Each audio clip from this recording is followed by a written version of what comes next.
Halo, assalamualaikum warahmatullahi wabarakatuh. Di belakang kita ini tumpukan bak semua. Ini dari sini sampai ke ujung. Kalau misalnya ini full, ini kapasitas 70 bak atau 70 lubuk pembesaran. Dan ini baris kedua, ini akan kita pecah jadi dua. Jadi buat kalian, kita akan kasih penjelasan buat kalian lebih baik menggunakan yang mana untuk pembesaran ikan cupang. Jadi ada plus minusnya. Plus minus akan gue jelaskan juga di video ini.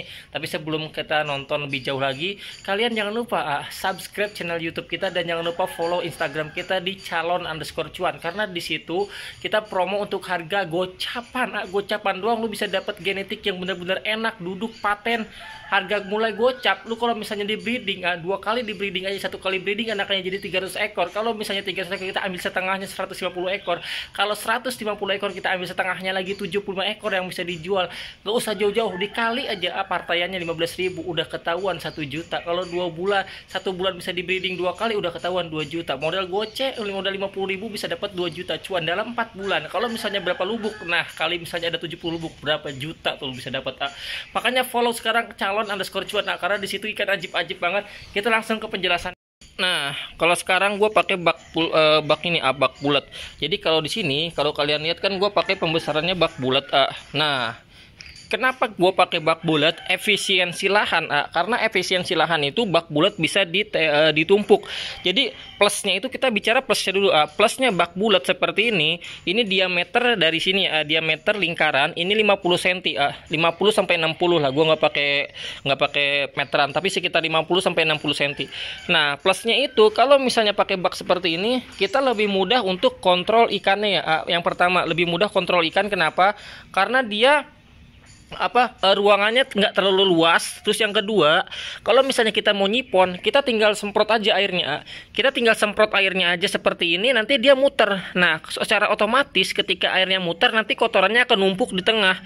Jadi kita lebih memudahkan untuk sifon atau sedot kotoran. Jadi kalau sedot kotoran kan biasanya kalau datar tuh tempat pakai terpal itu kemana-mana selangnya, ujung-ujung lah gitu, biar nyari kotoran. Tapi kalau pakai bak bulat, kalau misalnya kita tambah air, otomatis kotorannya akan menumpuk di titik tengah. Jadi kita tinggal sedot tengah aja udah bersih semua. Nah, itu lebih efisien sebenarnya. Yang ketiga, itu kalau misalnya pakai bak bulat ya, lahan sempit bisa jadi banyak. Contohnya seperti ini. Ini kita pakai ditumpuk ya, atas bawah, tapi bisa muat sampai 15 lubuk. Jadi kalau misalnya lihat dari 1, 2, 3 itu akan full lagi. Jadi kapasitas yang di sini bisa muat 70 lubuk atau 70 pasang induk yang akan melakukan pembesaran di sini ya. Jadi plusnya itu efisiensi lahan bisa sangat memaksimalkan. Tapi kita bahas minusnya. Minusnya, kalau misalnya anakannya padat, seperti ini, gue kasih lihat buat kalian ya nih. Kalau pengen lihat ikan yang padat, ini padat banget.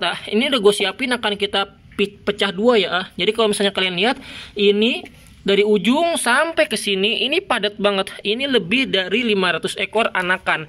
Ini akan kita pecah dua. Ini juga sama padat. Nah, kalau padat seperti ini, walaupun kita kasih makan banyak, di porsinya jumbo, dia akan tetap lama gedenya. Kenapa? Satu, kepadatan. Ibarat kata kalau kalian lihat channel yang lain pembahasan tentang pembesaran ikan air tawar, gue juga melakukan pembesaran ikan nila.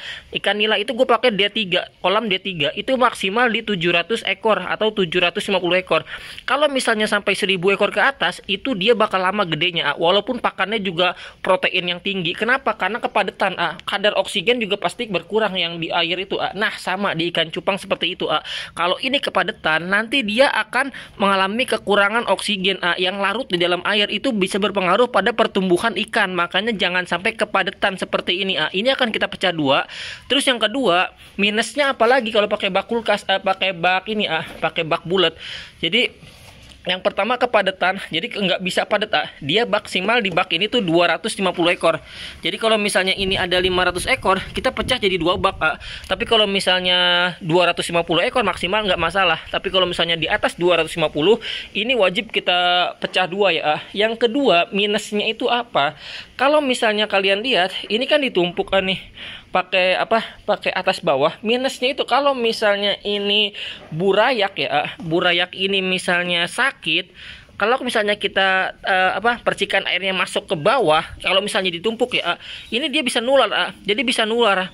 Makanya kalau misalnya kalian punya burayak berseberangan, atau misalnya yang satu sakit yang satu sehat, yang satu sakit lubukannya itu kalian pisahkan, karena air lubukan yang burayaknya sakit, misalnya kuncup, jamur segala macam, itu bisa bisa menyebar kepada lubukan yang lain melalui airnya itu yang terkontaminasi pada penyakit atau bakteri.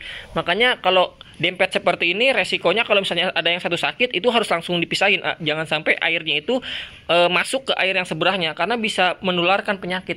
Jadi plus minusnya itu ada. Jadi nggak boleh kepadatan. Terus kalau misalnya ada yang sakit, kita harus pisahin, jangan sampai airnya itu masuk ke lubukan yang sebelahnya, karena bisa menularkan. Tapi plusnya, efisiensi lahan seperti ini bisa sangat memaksimalkan ya. Dan juga pada saat proses penyiponan kita tinggal sifon tengah aja, karena otomatis kotoran udah bersih. Nah ini udah gue sifon, jadi kotoran bersih tuh. Kalau kalian lihat ya, ini nggak ada kotoran di dasar karena udah kita sifon. Jadi gue tinggal ngasih air aja, airnya muter, kotoran di tengah. Nah itu lebih enak. Nah jadi kalau misalnya kalian mau pakai bak seperti ini, kalian udah tahu kan ini proses plus minusnya. Terus pakai bak styrofoam seperti ini gue juga pakai. Ini bekas gue pakai pembesaran. Kenapa nggak dipakai lagi? Yang pertama kalau misalnya kita pakai styrofoam seperti ini, kalau misalnya kotorannya di bawah banyak, dia untuk disifon susah, karena dia akan nempel ke pori-pori styrofoam. Jadi agak susah, kebanyakan minusnya. Jadi sebenarnya pakai styrofoam bisa, tapi kebanyakan minusnya. Makanya kita nggak lanjutin lagi, karena sifat styrofoam itu kalau kotoran ikan itu nempel di dasar. Jadi kita nggak lanjutin lagi. Dan juga kalau misalnya kita dikasih air, dia nggak akan muter. Jadi lebih kurang serak. Makanya kita pakai bak seperti ini aja. Nah buat kalian, apalagi minusnya, kita akan plus minusnya itu aja. Kalau di bak styrofoam ini sesuai dengan pengalaman gue sendiri. Terus kita akan bahas secara pembesaran melalui bak kulkas ya, yang ada di farm petani gue sendiri. Langsung kita ke sana meluncur. Nah, kalau yang tadi di rumah gua pakai bak bulat, sekarang gua lagi ada di farm petani dan alhamdulillah ini kalau kalian lihat pakainya bak kulkas. Jadi kalau pakai bak kulkas ini, kalau misalnya kalian pengen tanya belinya di mana, belinya di tukang rongsok. Pokoknya di sekitar rumah kalian kalau ada tukang rongsok, pengepul, biasanya ada bak kulkas copotan kayak gini. Harganya berapa? Biasanya tuh 15.000, paling murah 10.000, tapi rata-rata 15.000. Nah, minusnya kalau pakai bak kulkas, kita kalau beli nggak bisa langsung ujuk-ujuk dipakai, kadang-kadang bocor. Nah makanya harus dirapisin pakai terpal, kadang-kadang pakai plastik putih kayak gini, pakai plastik cor lah namanya, atau plastik UV. Jadi kelemahan pakai bak kulkas, kalau beli dia nggak bisa langsung dipakai, jadi harus dites dulu. Kalau misalnya bocor, wajib ditambel. Kalau ditambel itu pakai tambelan itu pakai lem panci, atau pakai plastik UV, atau pakai terpal. Jadi harus keluar duit lagi. Tapi kalau misalnya nggak bocor seperti ini, itu langsung dipakai aman. Nah ini nggak bocor. Kelemahannya lagi, kalau misalnya pakai bak kulkas, kita kalau disifon itu nggak bisa, susah. Karena kalau misalnya datar kayak gini, pakai selang di bawah masuk ke sini, dia nggak naik karena ketinggian.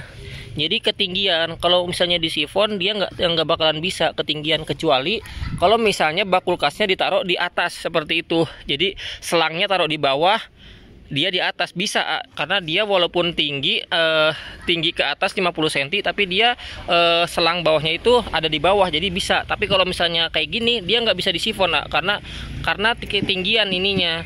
Jadi paling bisa dikuras total. Nah itu kelemahannya. Tapi kelebihannya, dia kalau misalnya ini luas, jadi dia luas, panjangnya aja ini 1 meter 30 cm. Jadi kalau misalnya 1 meter 30 cm, satu induk ini bisa maksimal 500 ekor. Jadi nggak perlu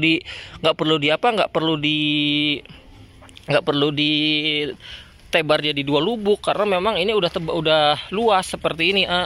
Jadi memang ini aja burayak 1 induk nih. Nah ini burayak usia masih semingguan tuh, masih kecil-kecil. Nah ini 1 induk, walaupun padat dia nggak ditebar, nggak dijadiin 2, karena memang maksimal ini 500 ekor.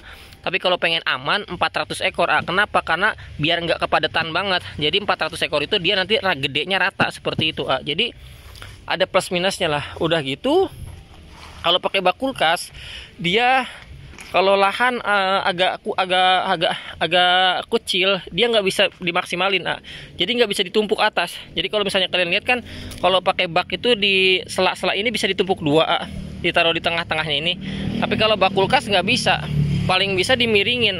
Jadi satu yang ngadep sini, Jadi satu lagi miring ke sana bisa, tapi dia makan tempat, jadi nggak enak diliatin. Jadi memang kalau pakai bak kulkas lahannya itu dia harus gede seperti itu, karena memang bak kulkas itu besar. Udah gitu nggak bisa disusun dua atas, harus pakai rak kalau misalnya disusun seperti itu, pakai rak besi. Jadi yang atasnya pakai rak besi bisa disusun.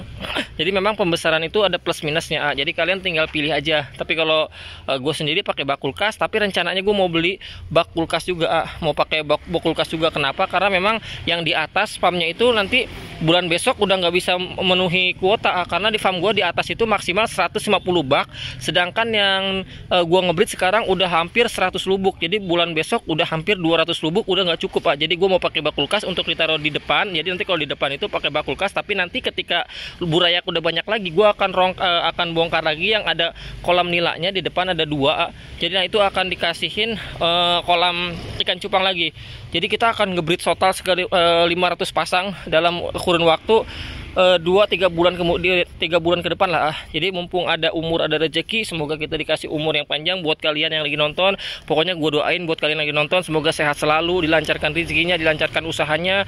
Terus jangan lupa untuk kita terus bersedekah, apapun yang kita punya. Kalau misalnya punya 1000, 2000, rutin sedekah, insya Allah rezeki kita lancar.